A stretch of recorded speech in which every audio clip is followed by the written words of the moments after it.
ಓಂ ಶಾಂತಿ. ಇಂದಿನ ದಿನಾಂಕ 11/1/2024. ಮಧುರ ಮಕ್ಕಳೇ, ಸದಾ ಇದೇ ನಶೆಯಲ್ಲಿರಿ. ಭಗವಂತ ನಮಗೆ ಓದಿಸುತ್ತಾರೆ, ನಮ್ಮ ಈ ವಿದ್ಯಾರ್ಥಿ ಜೀವನ ಉತ್ತಮವಾಗಿದೆ. ನಮ್ಮ ಮೇಲೆ ಬೃಹಸ್ಪತಿ ದಶೆ ಇದೆ. ಪ್ರಶ್ನೆ: ಯಾವ ಮಕ್ಕಳಿಗೆ ಎಲ್ಲರ ಪ್ರೀತಿಯು ಪ್ರಾಪ್ತಿಯಾಗುತ್ತದೆ? ಉತ್ತರ: ಯಾರು ಅನೇಕರ ಕಲ್ಯಾಣಕ್ಕೆ ನಿಮಿತ್ತರಾಗುವರೋ, ಯಾರ ಕಲ್ಯಾಣವಾಗಿದೆಯೋ ಅವರು ತಾವಂತೂ ನಮ್ಮ ತಾಯಿಯಾಗಿದ್ದೀರಿ ಎಂದು ಹೇಳತೊಡಗುತ್ತಾರೆ. ಅಂದಾಗ ತಮ್ಮನ್ನು ತಾವು ನೋಡಿಕೊಳ್ಳಿರಿ. ನಾವು ಎಷ್ಟು ಜನರ ಕಲ್ಯಾಣ ಮಾಡುತ್ತೇವೆ, ಎಷ್ಟು ಆತ್ಮರಿಗೆ ತಂದೆಯ ಸಂದೇಶ ನೀಡುತ್ತೇವೆ ಎಂದು. ತಂದೆಯೂ ಸಹ ಸಂದೇಶವಾಹಕನಾಗಿದ್ದಾರೆ. ನೀವು ಮಕ್ಕಳೂ ಸಹ ತಂದೆಯ ಸಂದೇಶ ಕೊಡಬೇಕಾಗಿದೆ. ಎಲ್ಲರಿಗೂ ತಿಳಿಸಿರಿ, ನಮ್ಮೆಲ್ಲರಿಗೆ ಇಬ್ಬರೂ ತಂದೆಯರಿದ್ದಾರೆ. ಬೇಅದ್ದಿನ ತಂದೆ ಹಾಗೂ ಆಸ್ತಿಯನ್ನು ನೆನಪು ಮಾಡಿರಿ. ಗೀತೆ: ನೀವು ಪ್ರೀತಿಯ ಸಾಗರನಾಗಿದ್ದೀರಿ. ಓಂ ಶಾಂತಿ. ಆತ್ಮಿಕ ತಂದೆಯು ಕುಳಿತು ಆತ್ಮಿಕ ಮಕ್ಕಳಿಗೆ ಪ್ರತಿನಿತ್ಯವೂ ತಿಳಿಸುತ್ತಾರೆ, ಮಕ್ಕಳೇ, ಆತ್ಮ ಅಭಿಮಾನಿಯಾಗಿ ಕುಳಿತುಕೊಳ್ಳಿರಿ. ಬುದ್ಧಿಯು ಹೊರಗಡೆ ಅಲೆದಾಡದಿರಲಿ. ಒಬ್ಬ ತಂದೆಯನ್ನೇ ನೆನಪು ಮಾಡಿರಿ. ಅವರೇ ಜ್ಞಾನ ಸಾಗರ, ಪ್ರೇಮ ಸಾಗರನಾಗಿದ್ದಾರೆ. ಒಂದು ಜ್ಞಾನದ ಹನಿ ಸಿಕ್ಕಿದರೂ ಸಾಕು ಎಂದು ಹೇಳುತ್ತಾರೆ. ಬಂದರು. ಈಗ ತಂದೆಯು ತಿಳಿಸುತ್ತಾರೆ, ಮಧುರಾತಿ ಮಧುರ ಮಕ್ಕಳೇ, ಆತ್ಮಿಕ ತಂದೆಯಾದ ನನ್ನನ್ನು ನೆನಪು ಮಾಡಿರಿ. ಆಗ ನಿಮಗೆ ಈ ಆಸ್ತಿಯು ಸಿಗುವುದು. ಅಮರಪುರಿ ವೈಕುಂಠದಲ್ಲಿ ಹೋಗುವಿರಿ. ಬಾಕಿ ಈ ಸಮಯದಲ್ಲಿ ತಲೆಯ ಮೇಲಿರುವ ಪಾಪದ ಹೊರೆಯನ್ನು ಸಮಾಪ್ತಿ ಮಾಡಿಕೊಳ್ಳಿರಿ. ನಿಯಮ ಪ್ರಮಾಣ ವಿವೇಕದನುಸಾರ ನೀವು ಮಕ್ಕಳಿಗೆ ತಿಳಿಸಿಕೊಡಲಾಗುತ್ತದೆ. ಯಾರು ಶ್ರೇಷ್ಠಾತಿ ಶ್ರೇಷ್ಠರಾಗಿದ್ದರೋ ಅವರೇ ಈಗ ಅಂತ್ಯದಲ್ಲಿ ಕೆಳಗಡೆ ತಪಸ್ಸು ಮಾಡುತ್ತಿದ್ದಾರೆ. ರಾಜಯೋಗ ತಪಸ್ಸನ್ನು ತಂದೆಯೊಬ್ಬರೇ ಕಲಿಸುತ್ತಾರೆ. ಹಠಯೋಗವು ಸಂಪೂರ್ಣವಾಗಿ ಬೇರೆಯಾಗಿದೆ. ಅದು ಅದ್ದಿನದ್ದು, ಇದು ಬೇಅದ್ದಿನದ್ದು. ಅದು ನಿವೃತ್ತಿ ಮಾರ್ಗ, ಇದು ಪ್ರವೃತ್ತಿ ಮಾರ್ಗವಾಗಿದೆ. ತಂದೆ ತಿಳಿಸುತ್ತಾರೆ, ನೀವು ವಿಶ್ವದ ಮಾಲೀಕರಾಗಿದ್ದೀರಿ. ಯಥಾ ರಾಜ ರಾಣಿ ತಥಾ ಪ್ರಜಾ. ಪ್ರವೃತ್ತಿ ಮಾರ್ಗದಲ್ಲಿ ಪವಿತ್ರ ದೇವಿ ದೇವತೆಗಳಿದ್ದರು. ನಂತರ ದೇವತೆಗಳು ವಾಮ ಮಾರ್ಗದಲ್ಲಿ ಹೋದರು. ಆ ಚಿತ್ರಗಳು ಇವೆ. ಬಹಳ ಕೊಳಕು ಚಿತ್ರಗಳನ್ನು ಮಾಡಿದ್ದಾರೆ. ನೋಡುವುದಕ್ಕೂ ನಾಚಿಕೆಯಾಗುತ್ತದೆ, ಏಕೆಂದರೆ ಬುದ್ಧಿಯೇ ಭ್ರಷ್ಟವಾಗಿ ಬಿಡುತ್ತದೆ. ನೀವು ಪ್ರೀತಿಯ ಸಾಗರನಾಗಿದ್ದೀರಿ ಎಂದು ತಂದೆಯದೇ ಗಾಯನವಿದೆ. ಹಾಗೆ ನೋಡಿದರೆ ಪ್ರೀತಿಯ ಹನಿ ಇರುವುದಿಲ್ಲ. ವಾಸ್ತವದಲ್ಲಿ ಇದು ಜ್ಞಾನದ ಹನಿಯ ಮಾತಾಗಿದೆ. ನೀವು ತಂದೆಯನ್ನರಿತು ತಂದೆಯಿಂದ ಆಸ್ತಿಯನ್ನು ತೆಗೆದುಕೊಳ್ಳಲು ಬರುತ್ತೀರಿ. ತಂದೆಯು ಸದ್ಗತಿಯ ಜ್ಞಾನವನ್ನೇ ಕೊಡುತ್ತಾರೆ. ಇದನ್ನು ಸ್ವಲ್ಪ ಕೇಳಿದರೂ ಸಹ ಸದ್ಗತಿಯಲ್ಲಿ ಬಂದು ಬಿಡುವರು. ನೀವೀಗ ಇಲ್ಲಿಂದ ಹೊಸ ಪ್ರಪಂಚಕ್ಕೆ ಹೋಗಬೇಕಾಗಿದೆ. ನಾವು ವೈಕುಂಠದ ಮಾಲೀಕರಾಗುತ್ತೇವೆಂದು ನಿಮಗೆ ಗೊತ್ತಿದೆ.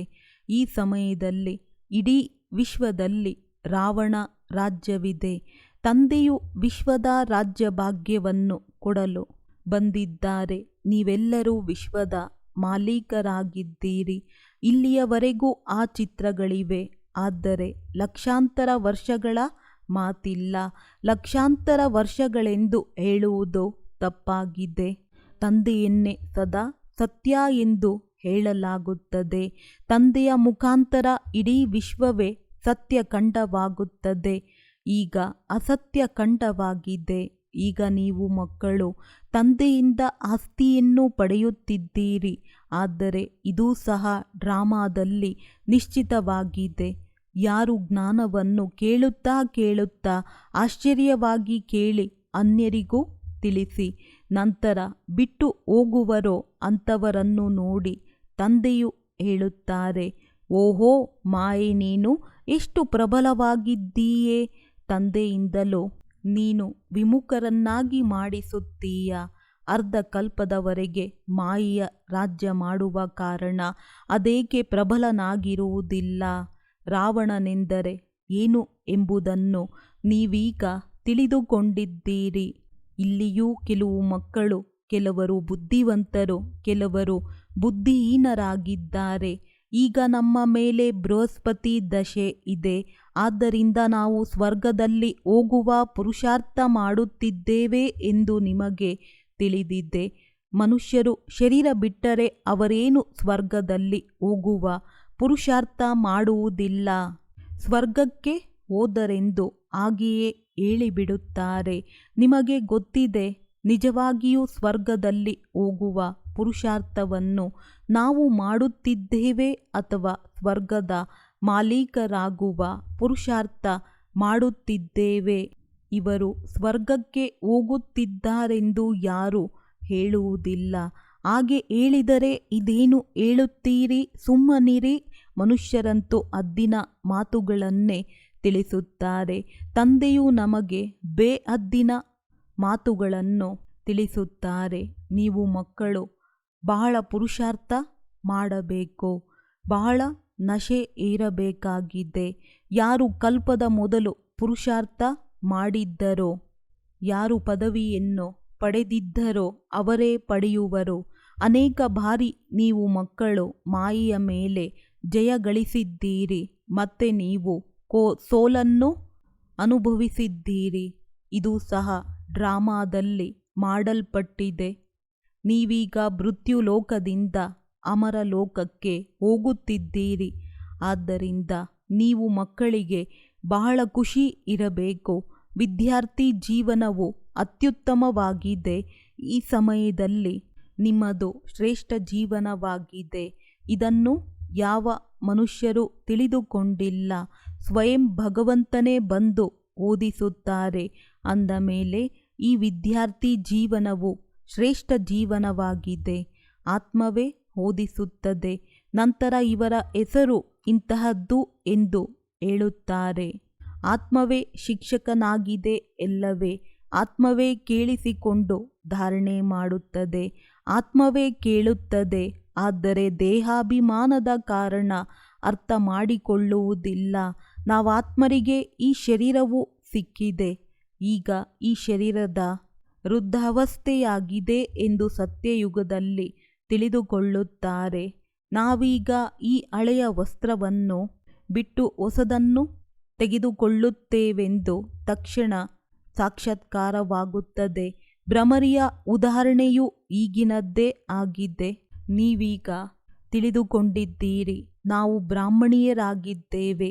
ಡ್ರಾಮಾ ಅನುಸಾರ ಯಾರೆಲ್ಲರೂ ನಿಮ್ಮ ಬಳಿ ಬರುವರೋ ಅವರಿಗೆ ಜ್ಞಾನದ ಧ್ವನಿ ಮಾಡುತ್ತೀರಿ.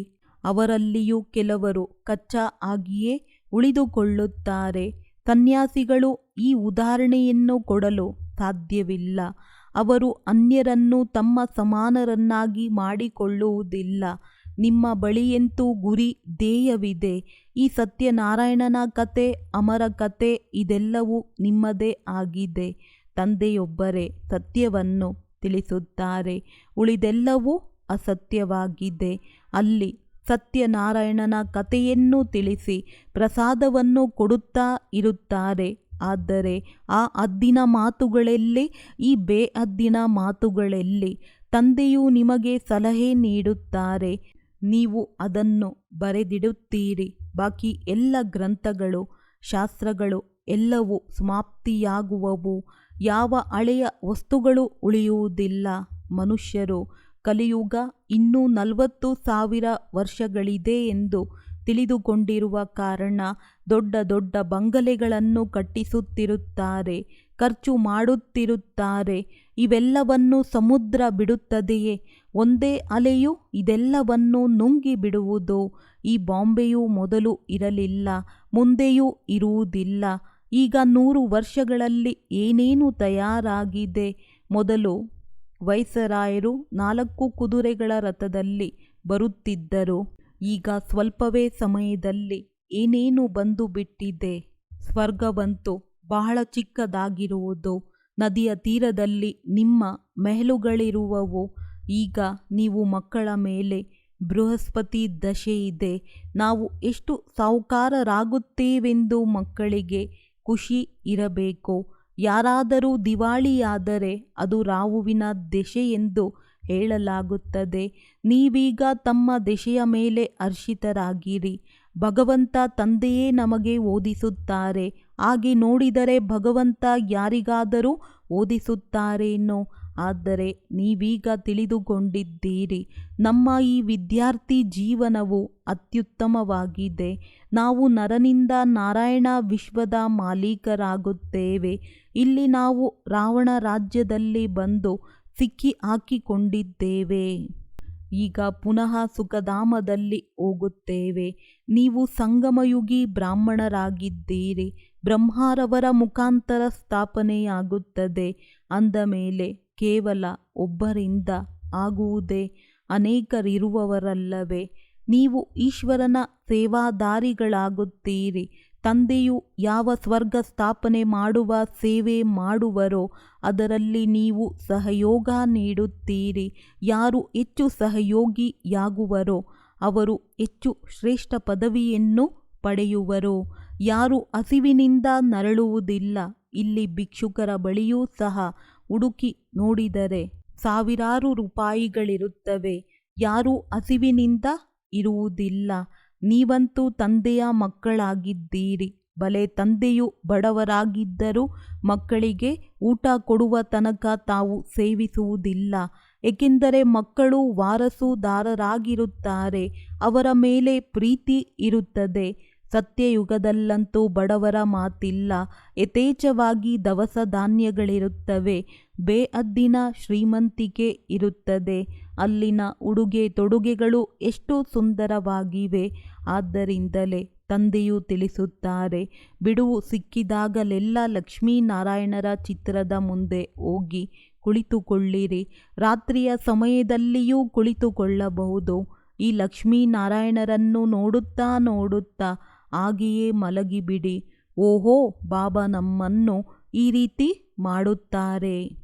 ಹೀಗೆ ನೀವು ಅಭ್ಯಾಸ ಮಾಡಿ ನೋಡಿರಿ, ಎಷ್ಟು ಮಜಾ ಬರುತ್ತದೆ. ನಂತರ ಬೆಳಗ್ಗೆ ಎದ್ದು ಅನುಭವವನ್ನು ತಿಳಿಸಿರಿ. ಲಕ್ಷ್ಮೀ ನಾರಾಯಣರ ಚಿತ್ರ ಹಾಗೂ ಏಣಿಯ ಚಿತ್ರವೂ ಎಲ್ಲರ ಬಳಿ ಇರಲಿ.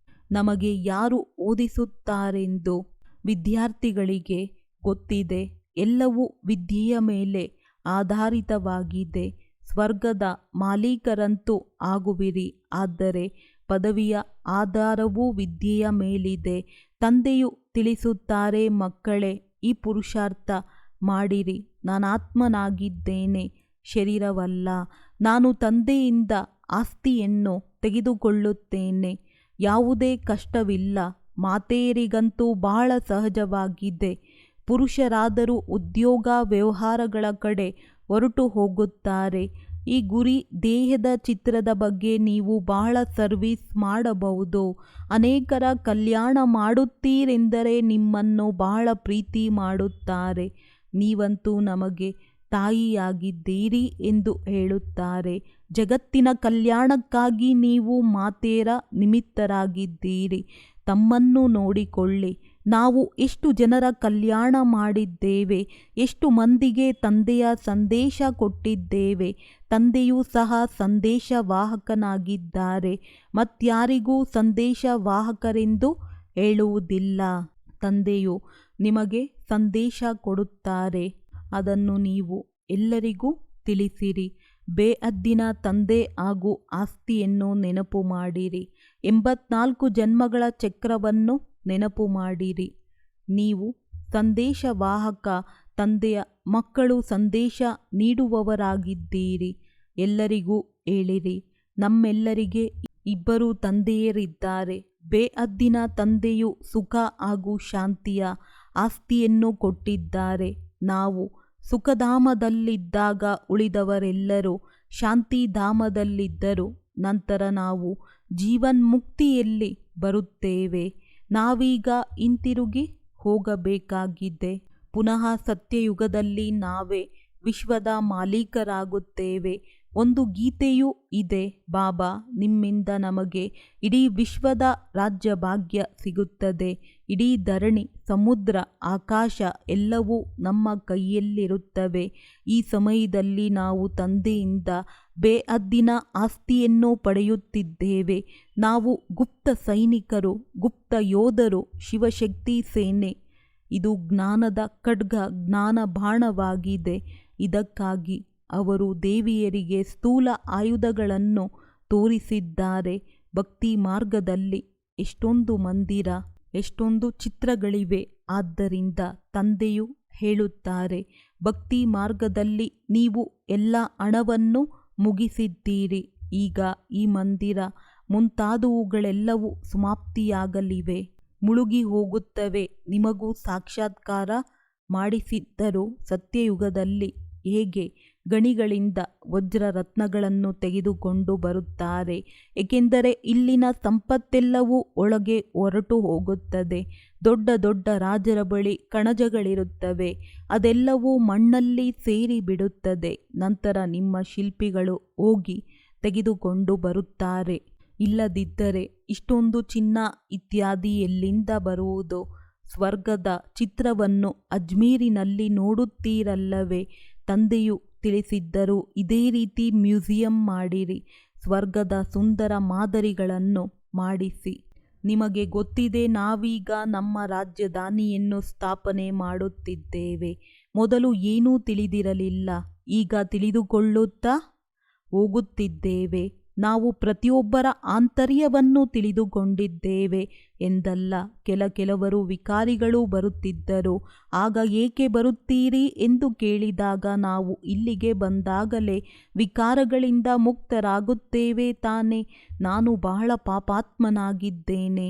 ಆಗ ತಂದೆಯು ಒಳ್ಳೆಯದು, ಕಲ್ಯಾಣವಾಗಲಿ ಎಂದು ಹೇಳುತ್ತಿದ್ದರು. ಮಾಯೆಯು ಬಹಳ ಪ್ರಬಲವಾಗಿದೆ. ತಂದೆಯು ಹೇಳುತ್ತಾರೆ, ಮಕ್ಕಳೇ, ನೀವು ಈ ವಿಕಾರಗಳ ಮೇಲೆ ಜಯ ಗಳಿಸಿದಾಗಲೇ ಜಗಜ್ಜೀತರಾಗುತ್ತೀರಿ. ಮಾಯೆಯು ಕಡಿಮೆ ಏನಿಲ್ಲ. ನೀವೀಗ ಪುರುಷಾರ್ಥ ಮಾಡಿ ಈ ಲಕ್ಷ್ಮೀನಾರಾಯಣರಂತೆ ಆಗುತ್ತೀರಿ. ಇವರಂತಹ ಸೌಂದರ್ಯ ಬೇರೆ ಯಾರಿಗೂ ಇರುವುದಿಲ್ಲ.